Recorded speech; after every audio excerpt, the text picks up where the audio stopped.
안녕하세요 친구들. 3월 10일 토요일 매일 묵상 시작하겠습니다.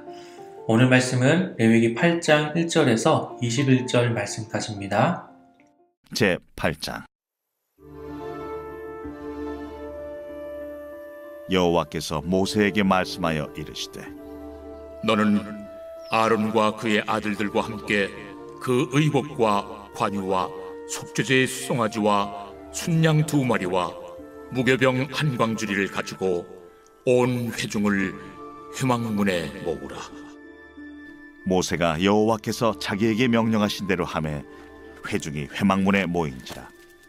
모세가 회중에게 이르되 여호와께서 행하라고 명령하신 것이 이러하니라. 모세가 아론과 그의 아들들을 데려다가 물로 그들을 씻기고 아론에게 속옷을 입히며 띠를 띄우고 겉옷을 입히며 에봇을 걸쳐 입히고 에봇에 장식들을 띄워서 에봇을 몸에 메고 흉패를 붙이고 흉패에 우림과 둠밈을 넣고 그의 머리에 관을 씌우고 그 관 위 전면에 금패를 붙이니 곧 거룩한 관이라. 여호와께서 모세에게 명령하신 것과 같았더라. 모세가 관유를 가져다가 성막과 그 안에 있는 모든 것에 발라 거룩하게 하고 또 제단에 7번 뿌리고 또 그 제단과 그 모든 기구와 물두멍과 그 받침에 발라 거룩하게 하고 또 관유를 아론의 머리에 붓고 그에게 발라 거룩하게 하고 모세가 또 아론의 아들들을 데려다가 그들에게 속옷을 입히고 띠를 띄우며 관을 씌웠으니 여호와께서 모세에게 명령하신 것과 같았더라.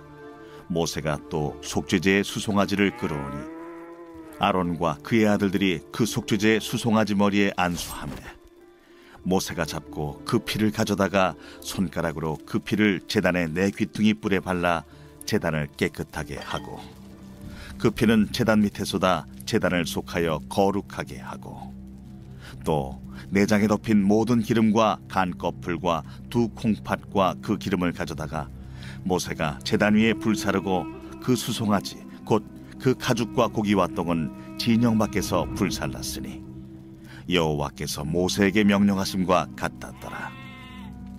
또 번제의 순양을 드릴새 아론과 그의 아들들이 그 순양의 머리에 안수하매 모세가 잡아 그 피를 제단 사방에 뿌리고 그 순양의 각을 뜨고 모세가 그 머리와 각든 것과 기름을 불사르고 물로 내장과 정강이들을 씻고 모세가 그 순양의 전부를 제단 위에서 불사르니 이는 향기로운 냄새를 위하여 드리는 번제로 여호와께 드리는 화제라. 여호와께서 모세에게 명령하심과 같았더라. 아멘. 네, 오늘 말씀은 제사장의 위임식에 대한 말씀이죠. 위임식은 이 제사장으로 임명되는 그런 예식을 말해주는 거예요. 그래서 위임식을 어떤 방식으로 할지, 또 어떤 옷을 어떻게 입는지, 그리고 우리 친구들도 잘 알고 있듯이 제사장은 어떻게 세웠다고요? 머리에 기름을 부어서 세웠죠. 그러니까 기름은 어떻게 붓는지, 또 위임식 때 이 제사는 어떻게 드리는지 자세하게 우리에게 말씀해 주고 있어요. 그만큼 이 제사장이 아주 중요한 사람이라는 것을 우리가 알게 되는 거죠. 우리는 이 레위인들이 하나님의 일을 하는 사람으로 구별되었다라는 것을 잘 알고 있어요. 그 중에서도 이 아론과 그의 자손들은 제사장으로 세워졌어요. 그러면 왜 굳이 하나님께서는 대제사장을, 제사장들을 또 세우셨을까요? 죄가 있는 인간은 하나님 앞에 나아갈 수가 없어요. 하나님 앞에 죄 때문에 나아갈 수 없다라고 했었죠. 그래서 아담과 하와도 에덴 동산에서 쫓겨나게 되었어요. 자, 그래서 제사를 통해서 하나님 앞으로 나아갈 수 있도록 하나님이 모세를 통해서 그 길을 열어주셨죠. 그것을 말씀해 주셨어요. 그래서 이 제사를 우리가 앞에서 계속해서 이 5개의 제사들을 어떻게 드려야 되는지 지금 말씀해 주신 것이고, 이제는 제사장을 통해서 제사장이 진행하는 제사를 통해서 하나님 앞에 나아갈 수 있게 되는 거예요.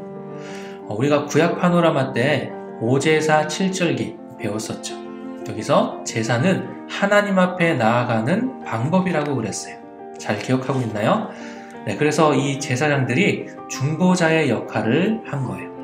이 중보자라는 말은 중간에서 양옆을 연결해주는 사람, 그런 뜻을 가지고 있어요. 이 중요한 역할을 이 대제사장이 하게 되는 거죠.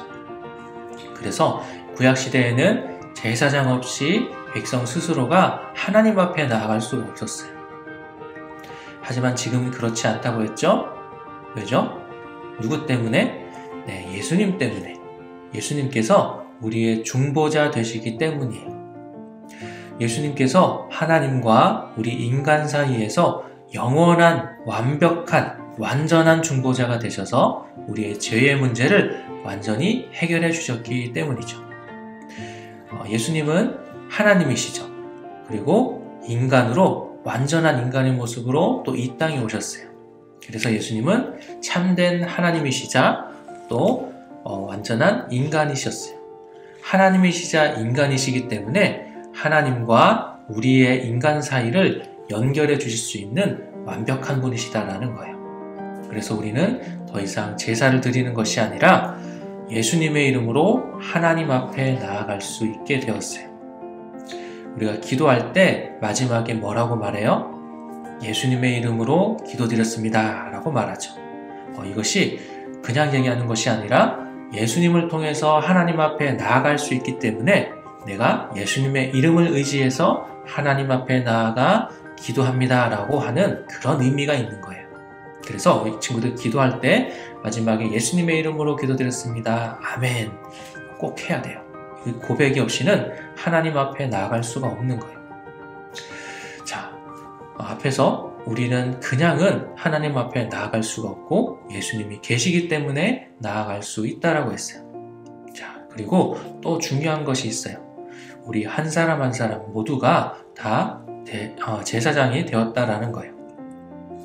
예수님이 계시기 때문에 모두가 제사장과 같이 하나님의 일을 할 수가 있게 되었다라는 뜻이에요. 자, 하지만 구약시대에는 예수님이 오시기 전이었죠. 그렇기 때문에 이 대제사장이 임시로 이 역할을 맡은 거예요. 우리와 똑같은 사람이기 때문에 한 번의 제사로 모든 죄가 해결되는 것은 아니었어요. 그래서 계속해서 제사를 드려야만 했죠. 그래도 이 대제사장은 너무나 중요하고 귀중한 직분의 역할을 감당한 사람이었어요. 자, 그러면 대제사장이 나로는 아주 훌륭한 사람이었기 때문에 대제사장이 되었을까요? 아니에요. 우리와 똑같은 인간이었어요. 죄를 짓고 살아갈 수밖에 없는 사람이었어요. 하지만 하나님의 거룩한 일을 섬기게 된 자로 세움받게 된 거죠. 그래서 더욱더 이러한 일들이 하나님의 은혜가 있는 것을 우리는 보게 돼요. 자격이 없는데 하나님이 시켜주신 거잖아요. 그렇죠? 그런데 이러한 중요한 제사장의 역할이 이제는 누구에게? 네, 바로 우리에게. 우리 모두가 다 제사장이 되었어요. 특별하게 선택받은 사람만 하나님의 일을 할 수 있는 게 아니에요.